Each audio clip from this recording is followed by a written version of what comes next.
Welcome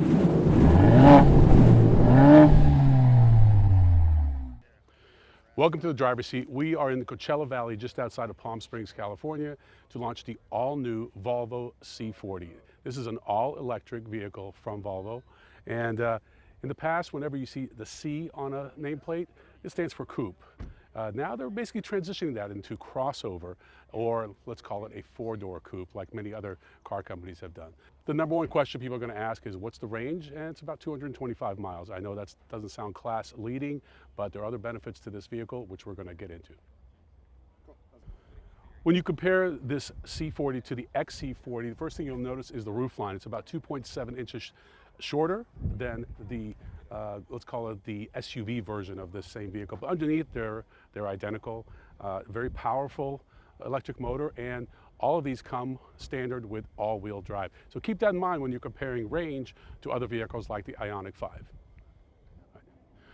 What you notice about every electric vehicle is that they do away with the grill because you don't need it. That grill was there to keep the engine cool, and of course these are electric motors. That's not necessary. But they took this opportunity to add some design elements, and as you can see, it's very clean, very contemporary, and that's what Volvo was going for. This is a powerful vehicle, 455 horsepower and 523 pound-feet of torque. Some other numbers you may want to consider is the $7,500 federal tax credit that every owner is eligible for. And that's significant because if you're buying a Tesla, for example, which is a prime competitor, they're gone. Those federal tax credits don't exist anymore, but you'll get the full tax credit with this particular vehicle. All C40s are going to be equipped identically. The only option you can get is metallic paint for $695. Base price, $58,750. Having spent a full day with this C40, I have a proper understanding now of what the designers and product planners and executives were trying to accomplish with this vehicle. Electric vehicles are clearly here to stay. We're seeing it from trucks, SUVs, cars, you name it. We fully expect them to continue down this path, especially a company like Volvo, which has promised by 2030 to be 100% electric. So they have clearly bought into this technology and this philosophy. For you, the buyer, there are many questions and many options.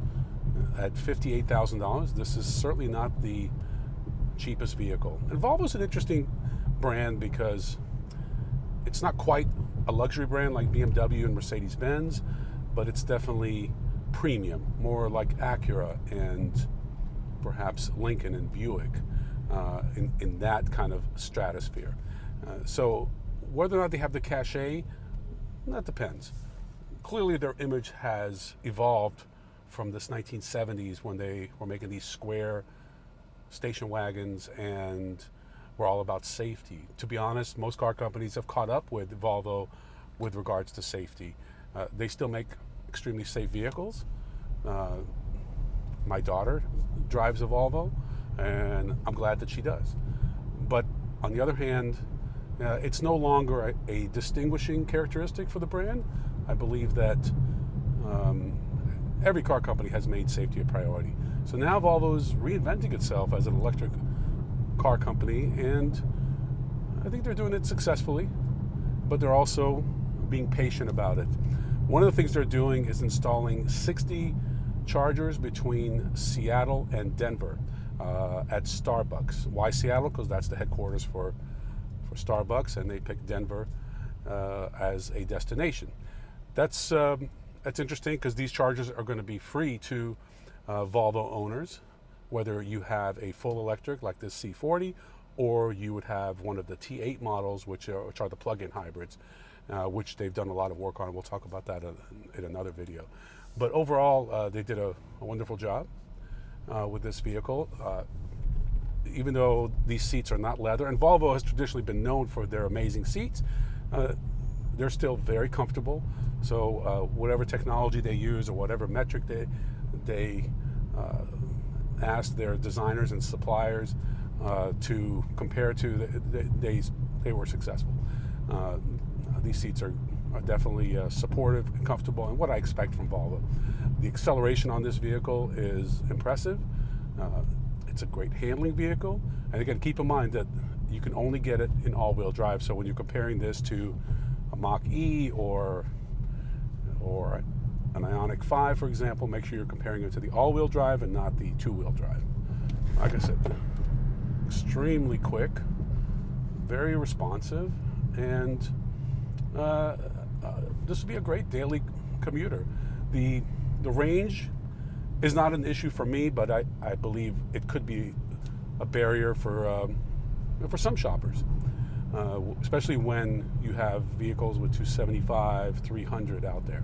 Another first is this Google system that they have. So it's Android based, but it's not Android Auto. It works well, and you get 4 years with AT&T included in the price. So that's nice, which means you don't necessarily have to have your phone paired. You do if you want to make phone calls, but to use the Google system for navigation or for playing music, etc., you don't need to actually pair a phone. So that's another thing that Volvo is doing. That's a first for them, first for any vehicle actually, to have this Google system. So we'll see how that works out. Beyond that, I think the style, if I were to break this vehicle down, styling, they nailed it. Pricing, I think it's priced a little high. I think almost $60,000 for a vehicle of this size and with this range. Might be a tough sell, but we'll see. They're getting good response from their consumer base right now, and taking reservations. So far so good. As far as interior, it's exactly what I expect. It's very Volvo-esque and very user-friendly. Not too many buttons. They've really done a good job, and I like the portrait infotainment screen versus landscape, and plenty of room, but not too much. Again, keep in mind, this is almost 3 inches shorter than the, or I should say lower than the XC40. That's to give it that nice sporty look, but you are going to lose some headroom and some cargo room in the back, but overall it works. This is probably going to be maybe 20% of the mix. The XC40 is still going to be the bulk, probably 80% of sales. That's going to be the more popular vehicle. It's also less expensive. That vehicle starts around $52,000, and it's essentially the same powertrain. As far as competitors, a lot of choices out there.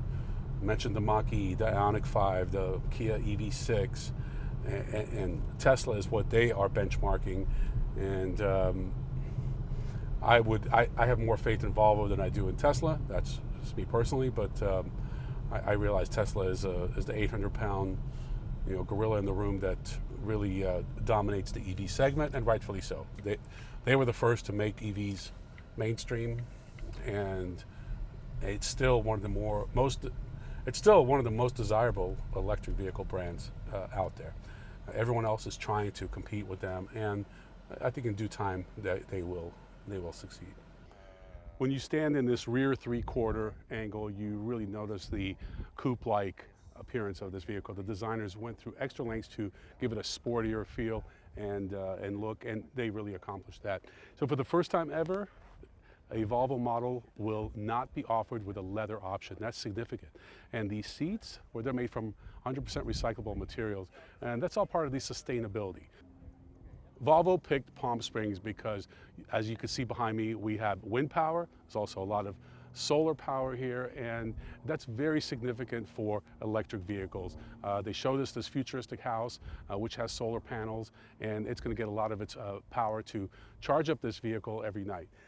Charging time, basically 2 hours is a good full charge on a 240 volt level 2 charger.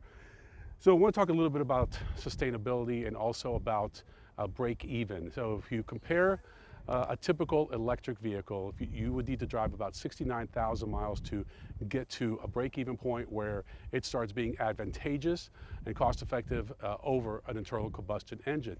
But if you're using solar and wind like you are in a place like Palm Springs, it would only take about 30,000 miles for a vehicle like this C40.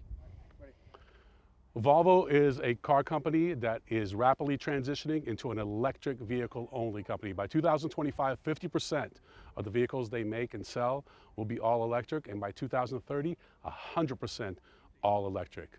The bottom line on this C40 is that it's a great driving vehicle, very sporty, very dynamic, very nimble. The range may be an issue for some people, but it all depends on how you drive and whether or not you have access to a level 2 charger at home. I'm Ron Doran. Thanks for watching. We'll see you next time on The Driver's Seat.